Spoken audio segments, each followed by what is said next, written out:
इस उम्र में किया? जब ये योगी हो चुके थे, चावल खाने छोड़ दिए थे, दूध पीना छोड़ दिया था, तब भांग पी रहे थे। की खोज में वो भटकते रहे। अब उनको पशु तुल्य व्यक्ति, इनकी भाषा में नीचता हमेशा होती थी। मिले, उनको सुलफेड़ी भी मिले, गंजेड़ी भी मिले, कनफड़े भी मिले, सारे मिले उन्हें। किसी ने कहा कि जीवन जीवन उनकी जीवन कथा में भी अब इसको जब खोल के दिखाया तो दयानंद नंगा हो। ये पशु तुल्य व्यक्ति, इनकी भाषा में नीचता हमेशा होती थी। टिप्पणी नहीं कहते थे, ये तो धूर्त व्यक्ति थे, दुष्ट थे, गंदे से गंदी बात कहते थे कि दयानंद विरोधी।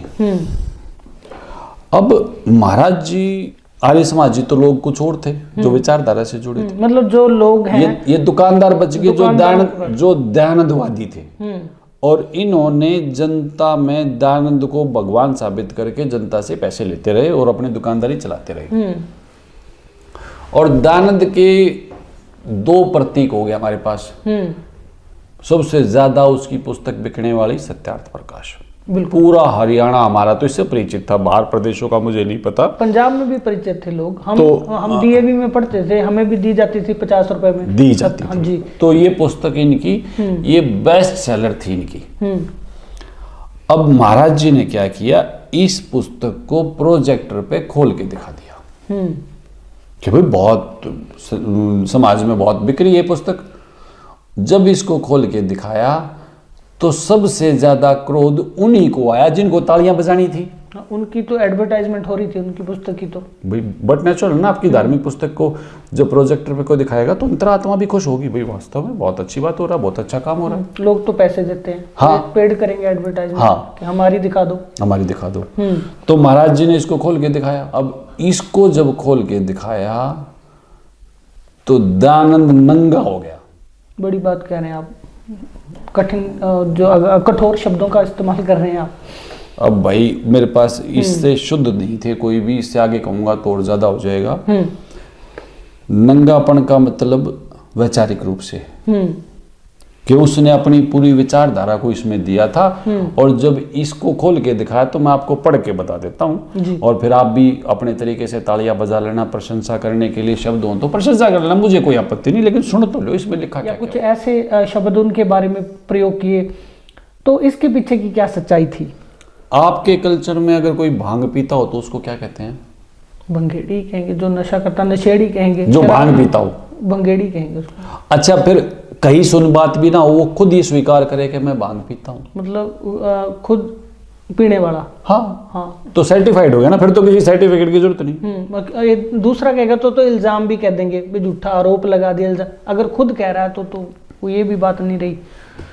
ये है योगी का आत्मचरित्र, और यहाँ योगी जो है वो दयानंद है, योगेश्वर महर्षि दयानंद सरस्वती। ऑटोबायोग्राफी है दयानंद जी की।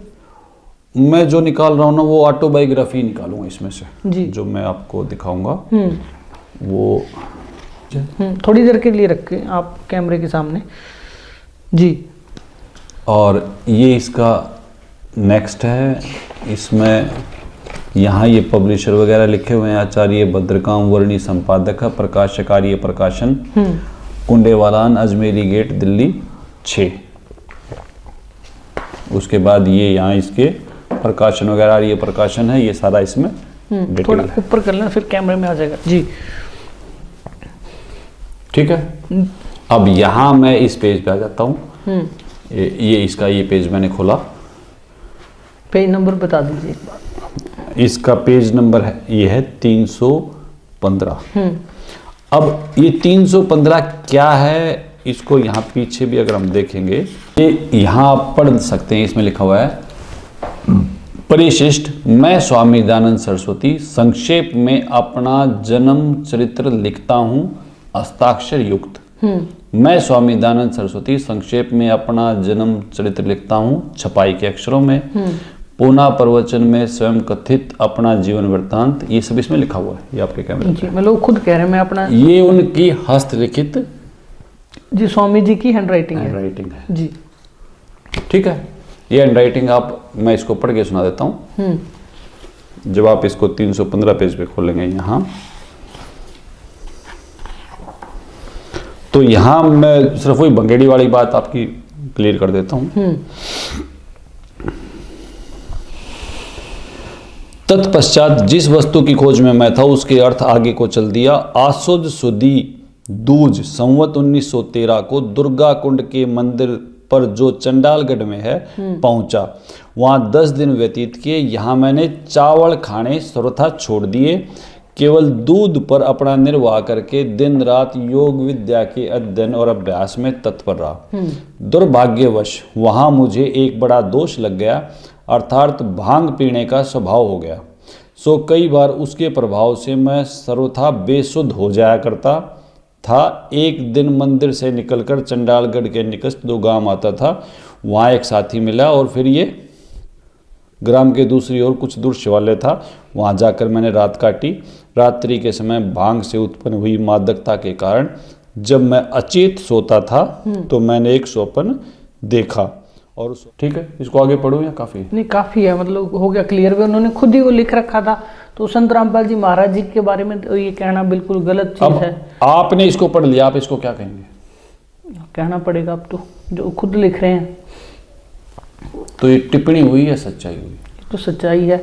उन्होंने घोषणा कर रखी है कि मुझे गलत साबित करो, मैं संता ही छोड़ दूंगा। संत रामपाल जी वो ऐसी बात कहेंगे क्यों जो गलत होगी, क्योंकि उन्होंने तो घोषणा कर रखी है ना। तो मैं आपको कहता हूँ विश्वास करो कि संत रामपाल जी महाराज जी ने जो कह रखा है वो फुल एंड फाइनल परफेक्ट है। अगर इसको ऐतराज भी माने जो प्रतिनिधि सभा के लोग हैं या उनका ऐतराज माने, तो ये जो किताबें छाप रहे हैं उनके साथ ऐतराज क्यों नहीं करते वो?